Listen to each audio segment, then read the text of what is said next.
No one knew where the disease originated. At first, the initial cases appeared sporadically, scattered across different locations, with no apparent connection.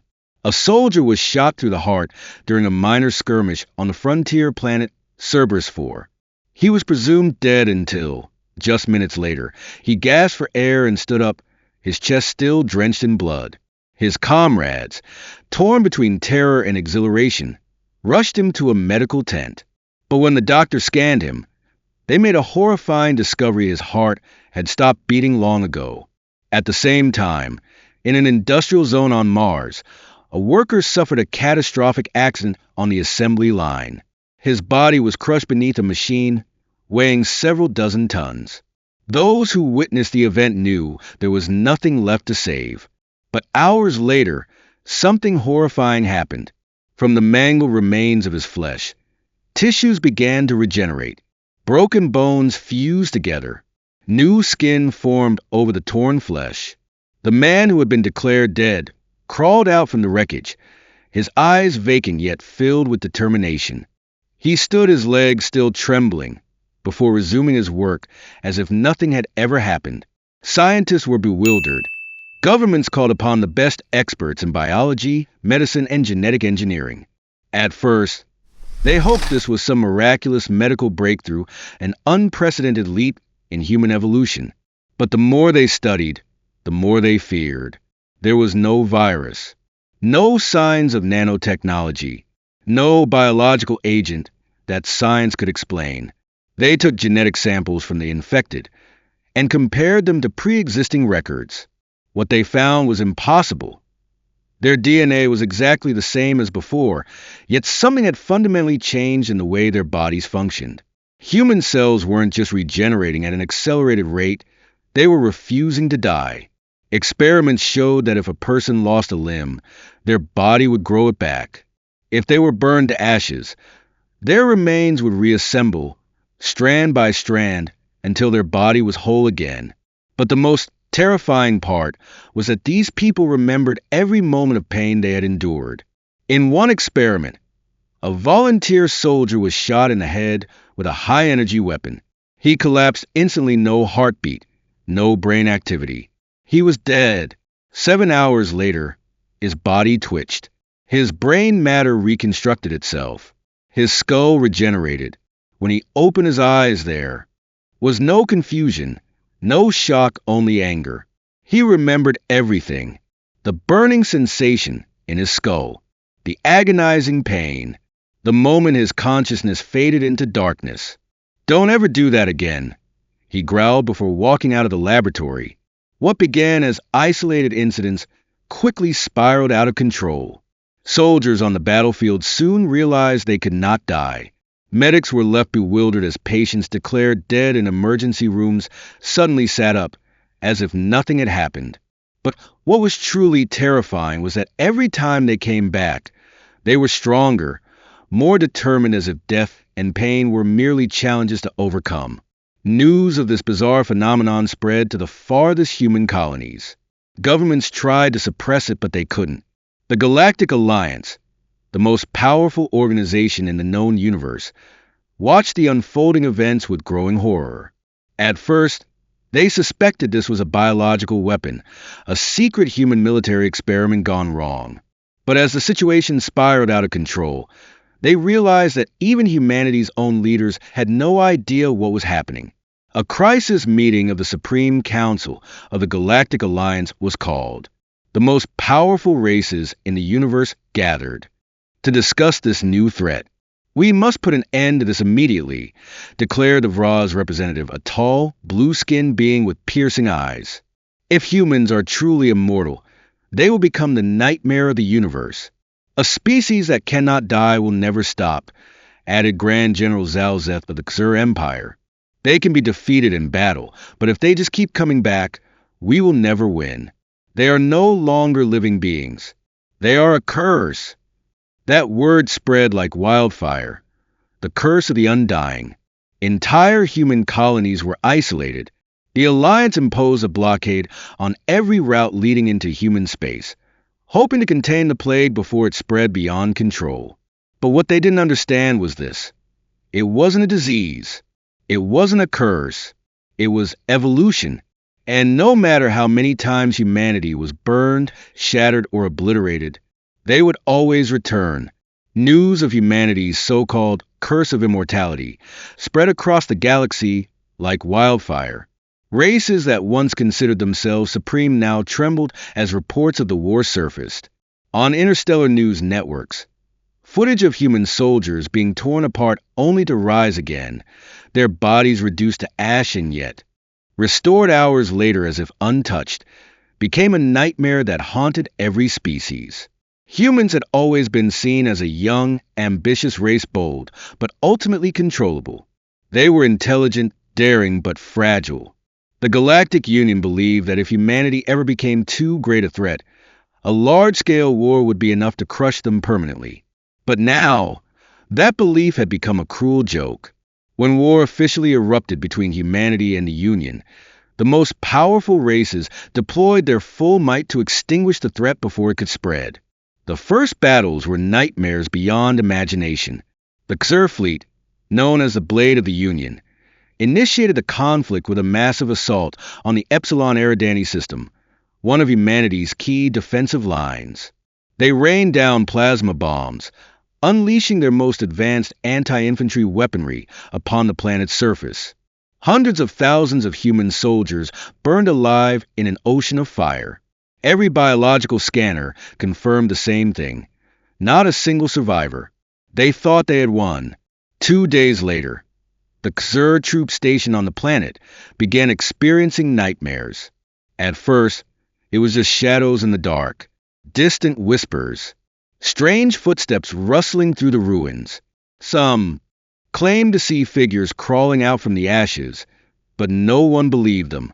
The Xur military had been trained to fear nothing. Then, on the third night, the nightmare became real. The humans they had killed were still alive. Their charred bodies, still bleeding, still smoldering, had returned. They did not scream. They did not beg. They simply walked forward, their burned hands gripping weapons with unwavering determination. And then they slaughtered. The Xur panicked. They fired their weapons, burning the bodies once more, but every time they fell, mere hours later, they rose again. They tried decapitation only to witness severed heads still screaming in rage while their bodies continued the assault. These were not soldiers. They were immortal monsters. The Epsilon Eridani assault, which began as a one-sided massacre, quickly turned into a complete reversal. Thousands of Xur troops were butchered by the very corpses they had killed. The few who escaped fled back to Union space, their eyes empty, their minds shattered. I cut him into 5 pieces. I saw him die. But he got back up. Gods help me, he got back up. One survivor shrieked before the Galactic Union's High Court. Soon similar horrors unfolded across the warfront. On Zeta 9, a Byrak warband renowned bounty hunters was ambushed by the very humans they had executed the day before. On the planet Satara, an entire Union fleet wiped out a human military base, only to be annihilated the following night by the ghosts of their fallen enemies. Every known military strategy became useless. Even the most advanced weapons only slowed the humans down, they did not stop them. The most terrifying truth was that each time they died and returned, they seemed to grow stronger. They no longer knew fear. They no longer dodged attacks. They no longer cared about wounds. Instead of retreating, they pressed forward, unfazed by severed limbs or gaping holes in their bodies. A high-ranking Union officer, in a top-secret report, uttered words filled with sheer terror. "We are not fighting humans anymore. We are facing something beyond humanity." The Galactic Union's highest leaders convened an emergency session. A species that could not die, could not be destroyed, and could not be subdued. If they could not be stopped, there was only one solution: eradicate humanity before they spread beyond containment. A campaign of total extermination was drafted. Every Union fleet launched simultaneous offensives against human-controlled star systems. Planets were bombarded into oblivion, leaving nothing but smoldering gray wastelands. Cities were wiped from the galactic map.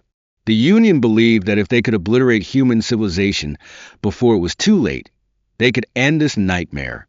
But they had forgotten one thing. Humanity always comes back. As the Union's extermination campaign reached its peak, something unimaginable happened. On the worlds they had burned, in the cities they had reduced to dust, charred hands began clawing their way up from beneath the scorched earth. The echoes of rage-filled screams roared across the ruins of battlefields. And in a single, horrifying moment, the Union's commanders realized the truth. They had not killed humanity. They had just created the largest immortal army in galactic history. At the top-secret research center of the Galactic Union, where only the greatest minds of the elite species were allowed entry, the atmosphere was thick with tension. Scientists, doctors, and biologists wrestled with a question that had no answer. Why won't humans die? Experiments on human prisoners were conducted around the clock. Some were shot through the skull, only to stand back up minutes later, their eyes hollow, yet unwavering. Others were dismembered, yet their severed limbs twitched and struggled to reconnect. Some were burned to ashes, yet within hours, carbon molecules seemed to self-assemble, with each cell regenerating from nothingness. This was not normal recovery. This was an absolute defiance of death. After countless experiments, the scientists of the Union began forming theories to explain this phenomenon. 1. Forced evolution. Some geneticists proposed that this was a sudden evolutionary leap, a survival mechanism triggered when humanity faced extinction. Their regeneration wasn't magic, but a biological reaction at the molecular level. They discovered a previously unknown protein structure within human bodies, a form of biological matter capable of reconstructing DNA at an unimaginable speed. When a cell was damaged or destroyed, these proteins instantly triggered an accelerated repair process, restoring the body to its original state. The problem was that this process had never existed in humans before. It had appeared suddenly, seemingly within just a few years. Was this a random genetic mutation, or had some unknown environmental pressure forced its development? No one knew for sure. 2. External interference. Some scholars refused to believe that evolution could act so quickly. They argued that this wasn't natural, but the result of an external influence. Some entity, an ancient force, a god, or a hyper-advanced civilization had altered humanity, transforming them into an indestructible species. But who's behind it, and why? They scoured ancient records, searching for traces of past civilizations that had vanished. They found old stories of the undying, legends of warriors who would not fall, scattered across multiple cultures, even among species that had existed for millions of years. Had this happened before? Was humanity simply reenacting a destiny that had already been set? 3. They are not immortal. They just refuse to die. Some factions within the Union, particularly those with a tendency towards superstition, believed that humanity was not truly immortal. They could be killed. They did feel pain, but they refused to accept death. There was no biological mechanism that could explain this, yet the reality remained. Every time they were slain, they rose again. Every time they were reduced to ashes, they returned. They weren't an immortal species. They were a species that rejected fate itself. This wasn't a physical ability. It was absolute willpower. Reports from the battlefield only fueled the terror. A battalion of human soldiers obliterated by a massive explosion. Hours later, they reappeared, still fighting stronger than before. A warship carrying thousands of human troops torn apart by energy weapons. Union scouts reported seeing familiar figures floating in space, their eyes wide open, mouths frozen in silent screams. Their bodies drifted among the wreckage until they began reconstructing themselves in the vacuum. The images sent back to Union Command filled them with dread. These were not humans. These were monsters beyond death. Gradually, all theories pointed to a single, horrifying conclusion. Humanity was no longer a normal species. They were a curse, Not a disease, not a bioweapon, but an entity that had broken away from the natural order. They did not belong to death. An emergency summit of the Union's highest leaders was called. Heated debates raged over how to deal with this nightmare. Some believed that science could find a way to break this curse. Others argued that this was not something that could be cured. If humanity could not be killed, then only one option remained: erase them from existence by any means necessary. A total extinction campaign was drafted, a genocide on an unprecedented scale, not aimed at defeating humans on the battlefield, but at wiping them from reality itself. But before the plan could even be put into motion, a new report arrived from the front lines. A report that shattered any last hope the Union had. A group of human soldiers had just been wiped out, but this time, when they returned, they weren't just the same. They had evolved. The galaxy was drowning in the shadow of despair. Once proud civilizations, species that had once ruled the stars, were now nothing more than trembling remnants before the horror known as humanity. There were no glorious victories, no legendary battles to be sung in epic tales.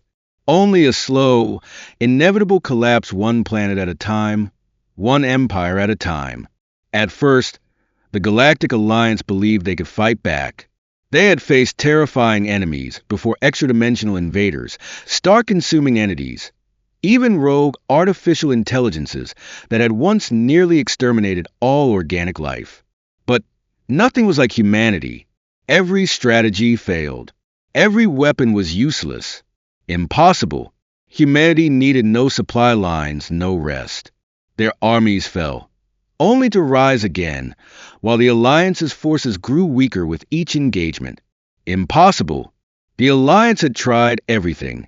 They had burned entire planets with antimatter, bombs, reducing human forces to cosmic dust. Yet somehow, they returned.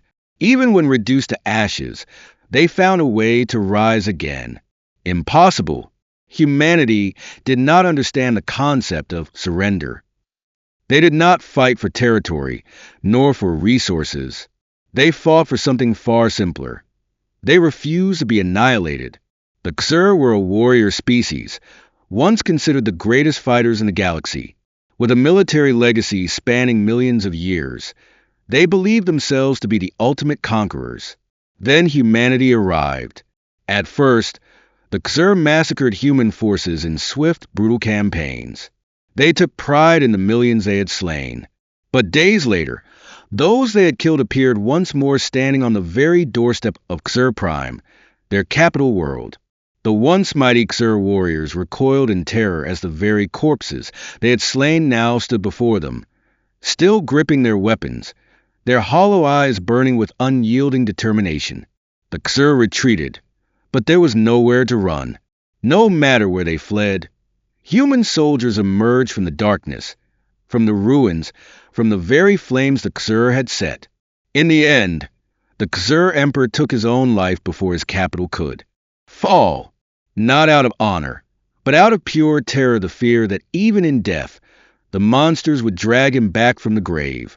The Nebula Council had once ruled the Alliance, an elite assembly of the greatest minds in the galaxy, composed of the most advanced and powerful species. When the war began, they had believed they could contain humanity. They sent envoys, seeking to negotiate. But humanity did not seek peace. They sought assurance. They wanted a vow, an eternal promise that no one in the galaxy would ever attack them again. And if that vow could not be made, they would burn everything down. One by one, the council members vanished. Some were slain by their own people, those who had lost faith in their leadership. Others fled, only to be hunted down, pursued by the undying specters of mankind to the farthest reaches of the stars. The Galactic Alliance had once ruled unchallenged for millennia. Now, it was nothing more than a name in history, erased by fire and blood. The planets that had once sworn loyalty to the Alliance abandoned its banners, declaring independence in a desperate attempt to escape humanity's wrath. Alien civilizations no longer fought back. They surrendered. Not because they had lost a war, but because they could not win. A great empire, a civilization spanning hundreds of galaxies, was now reduced to ashes. As the last survivors of the Alliance knelt before humanity, awaiting their judgment, none knew what to expect. But then humanity spoke. They did not seek to rule the galaxy.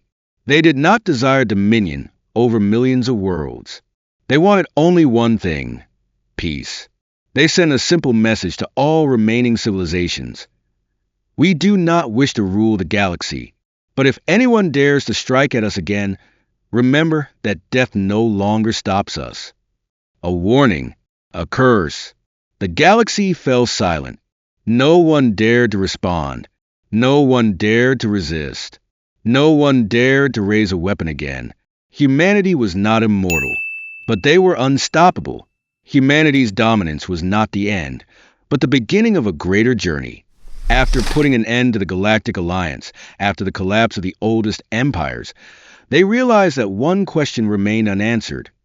Why had they become like this? No scientist could explain the origin of this strange immortality. No historical records provided any clues. Other civilizations feared them, but even humanity itself was unsettled by the nature of their own existence. They could not die. They continued to rise again after death. But was this a gift or a curse? And if this was not natural, who had done this to them? With every war ended, with no opponents left in the galaxy, there was only one direction left for humanity to go: further beyond. They built colossal fleets, starships capable of traveling through the void for millennia. They launched expeditions into the uncharted realms, beyond the borders ever marked on any map. No one knew what they would find, but they had to know. Every other race could only watch from a distance as humanity departed the galaxy. None dared to stop them. No one had the courage to try. Yet even as humanity left, the fear remained within every civilization, because they all knew a terrible truth: humanity would return. And when they did, they might bring back something even more terrifying than themselves. The journey spanned thousands of star systems. Humanity's scouts ventured into the cold, desolate reaches of space, where no light of civilization had ever touched. They searched for traces of something greater, a force that might have been responsible for the gift they carried. Then they found the ruins, not the remains of an ordinary civilization, not from any race that had ever been part of the old alliance. Cities, abandoned for millions of years. Ships, drifting like ghosts in the void. Their hulls worn by time, but their technology still far beyond anything humanity had ever seen. Ancient symbols, mysterious inscriptions, but one discovery shook humanity to its core. Carved into the walls of these ruins were depictions of them. Humans. Millions of years ago, someone had already known about them. The ancient records, once deciphered, revealed a truth more horrifying than anything humanity had ever imagined. It wasn't that they had been changed. It wasn't that someone had given them this immortality. It was that they had always been this way. Humanity had not changed. They had always been like this. These ancient civilizations, long extinct, had once tried to destroy humanity in the distant past. But just like the Galactic Alliance, they had failed. Not because they were weaker, not because they were less intelligent, but because they could die, while humanity could not. Within these forgotten ruins, humanity found a message carved into a metal harder than any alloy they had ever known. A warning from a civilization that had long vanished from the universe. If you are reading this, turn back. Do not go any further. We try to stop them, but they cannot be destroyed. We lost, and then they vanished. Pray that they never return. But now, humanity had returned. They had found the trail, and they would not stop. When news of these discoveries reached the remaining civilizations, there was only one response: terror. They had once believed that humanity had changed due to some external force, but now they understood the terrible truth. From the moment they stepped off their first world, from the first time they touched the stars, they had always been the undying ones. No one knew what humanity would find next, but everyone knew one thing for certain. When they returned, they would bring back the secrets of the universe. And this time, nothing could stop them.